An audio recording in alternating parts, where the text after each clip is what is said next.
research, was there anybody throughout history, I mean, on this type of level that you could compare Panzram to, or was he just in a league of his own as far as the type of person he was?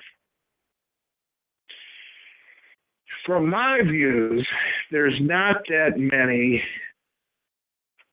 highly intelligent prisoners. They would be more concentrated at an institution like the Bureau of Prisons Supermax Penitentiary in Florence, Colorado, which is about 100 miles south of Denver.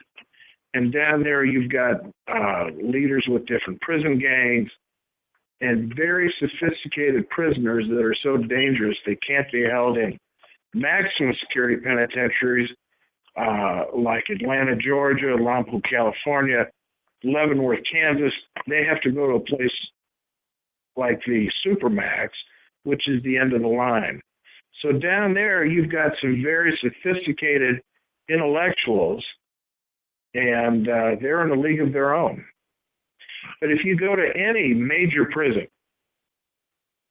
state or federal, you will find at the top of the food chain some very smart and articulate inmates, and you can't underestimate their capabilities. I'm going to ask you this, and this may be something that, is just kind of an off-the-wall question, but, I find it odd that, Panzram's one of those characters or one of those people in history that, you don't see a lot of press on as far as there's 6 movies made about his life or anything like that. Have you ever been approached by anybody that said, I've seen your research, I've seen the things you've talked about, we'd like you to get you involved in a film that maybe hasn't happened or maybe they're working towards now? Well, there have been 2 films done on Panzram. The first one was titled Killer, A Journal of Murder, and that was filmed in 1994, released in 1996, and the screenwriter's name is Tim Metcalf, and he did a very credible job on making this feature film. And he had a low budget, and he had to take certain artistic license with some of the facts to make it fit within that framework. But it's a very good film. John Borowski's film was very different in orientation, and John is a meticulous researcher, and he dug into this with such a passion, and he took years to make this film. And the end result is this timeless story about this unusual relationship with themes about how important it is to treat prisoners as human beings. And he captures Henry as being the conscientious person who was decades ahead of his time. Do you have any opinions on how they portrayed Panzram in the documentary? Because I've heard a lot of criticism from people that, he was kind of treated as too sympathetic of a character. I just felt like he was treated more of a human than just, straight evil. There's no compromise there. From my view, we don't have the luxury of doing an interview with Panzram, but we do have his words in writing.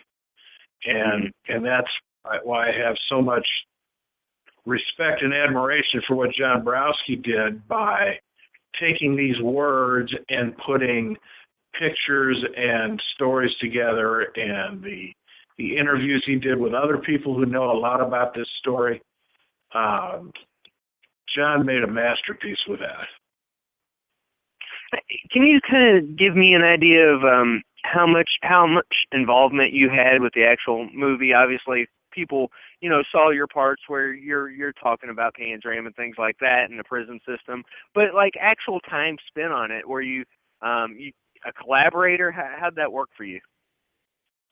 Well, for the first film, I was contacted by Tim Metcalf, who got my name from San Diego State University, because I had donated some of the materials I had, and so Tim Metcalf called me, and I told him what I knew, And he sent me copies of the script, and I made some suggestions to him, some that he adopted and some that he didn't. And then he invited me to come watch the filming up in Connecticut. And so I went up there and met him and got to meet the actors and see what went on behind the scenes. It was a tremendous experience. And so Tim is a very talented writer and director, and the actors in that film did a wonderful job in portraying these people as they were. In John's film, he contacted me after reaching out to San Diego State, and John's take on his film was very different. He wanted to focus in on Henry Lesser and his visits to San Diego State in 1979 and 1980. And I had boxes of materials that Henry gave me in 1980. And so I had been sitting on them for 27 years. And when John called, I boxed them up and sent it to him. And he used those extensively for making this true-to-life documentary. What'd you think of who they used for Panzram's voice? DiMaggio, I thought was one of the best parts of the film. But other opinions there? I'm sorry, you cut out a little bit on DiMaggio. Yeah, I was gonna say, what did you think of his voice for Panzram? I thought it was phenomenal. Oh, I agree completely. I wish there were some recordings of Panzram, but I think the way DiMaggio did his voice, it just added to the depth of this story. Yeah, it was really gritty, and it felt like it fit the times too. So, yeah, definitely a plus to have him on that cast or one of the collaborators there. Okay, so with Lesser, and again, you got to meet him. There's an interview that's online that you can actually find on YouTube, and I'm curious because now I'm starting to think hard about this because I watched the interview the other day, but I wasn't paying attention to the people who were talking to him. Were you one of the people that was actually interviewing him on the recorded interview there? I was. I was the guy on the left of the screen. That makes me want to go back and watch it again. I wish I could tell you I'm as good looking today as I was all those years ago, but that was me. Well, was just out of curiosity, was that one of your first times like on film for something of that nature? That was the first time. The first time I ever had a microphone on. We walked into that studio at San Diego State in the basement of one of the buildings, and I'd never been down there. And what happened was Henry came out in 1979. It was May of 1979, and he met with a large group of students, and there were people from the criminal justice system locally. There were professors in there, and there was a reporter from the San Diego Union. And so after this kind of whirlwind presentation, and he talked to this group, and then they found a treasure, or they found boxes of the 1970 book for a journal murder. And so a number of the students were using them in their classes, and they asked Henry to autograph them. And so it was a huge, and I want to read a paragraph of a letter that Henry wrote to Tom Merton. Tom Merton he's a PhD, and he was made the director of the Arkansas Department of Corrections. And the movie Brubaker, which came out in about 1980, was based on his story. But Henry kept in touch with different people through the mail, And this is a letter he wrote to Tom Merton, June 27, 1979. This is one of the paragraphs. He said, Tom Gitchoff and his students invited me to come to San Diego State on May 9th. They were very interested in meeting me and questioning the guard about whom they had read in Killer, how I became to know Panzram, and under what circumstances I was able to influence him to write his autobiography. I was touched by their warmth, kindness, and great interest which they manifested. I was treated like a celebrity. Gitchoff and the students took pictures of me, and many of them asked for and received my autograph. A videotape was made of Gitchoff, another professor of criminology, and Joel Goodman, a graduate student, all of whom propounded questions to me regarding Killer. Now I know what Tom Gaddis and Jim Long meant when they wrote in Killer that the book might save me from obscurity.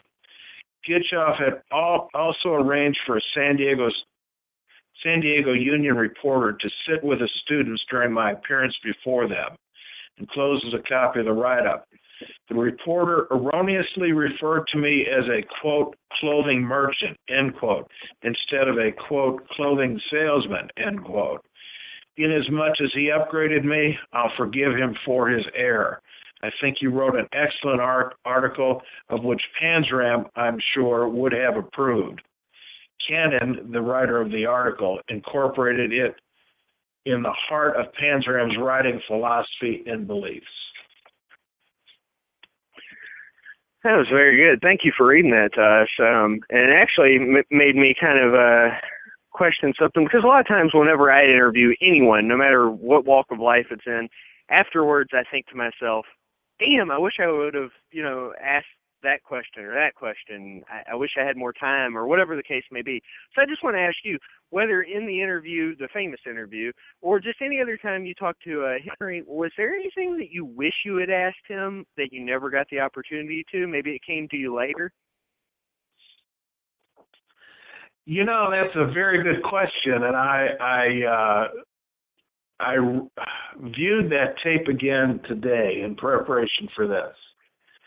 And I can't think of any particular question that I wished I would have asked, but I will tell you without hesitation, I wish I had known a little bit more about what the process entailed so I could have been better prepared for it.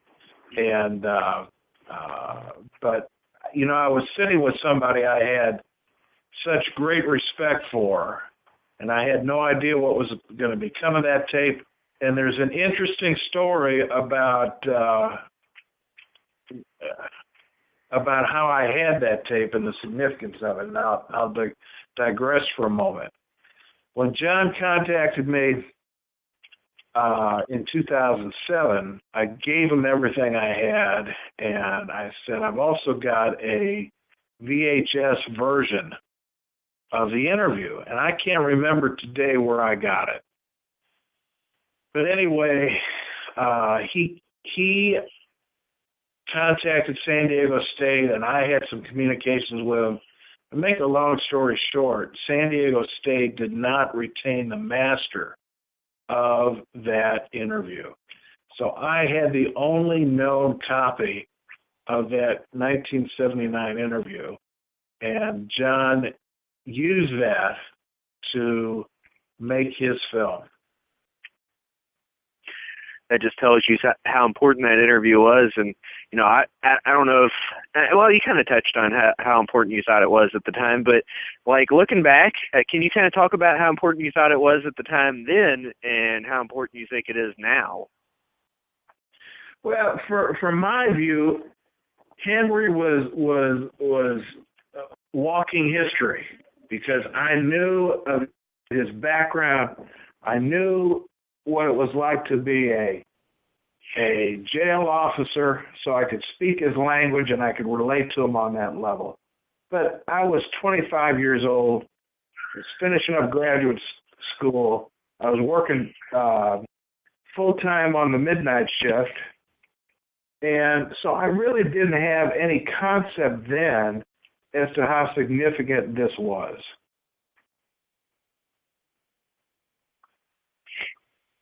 yeah. So then and then now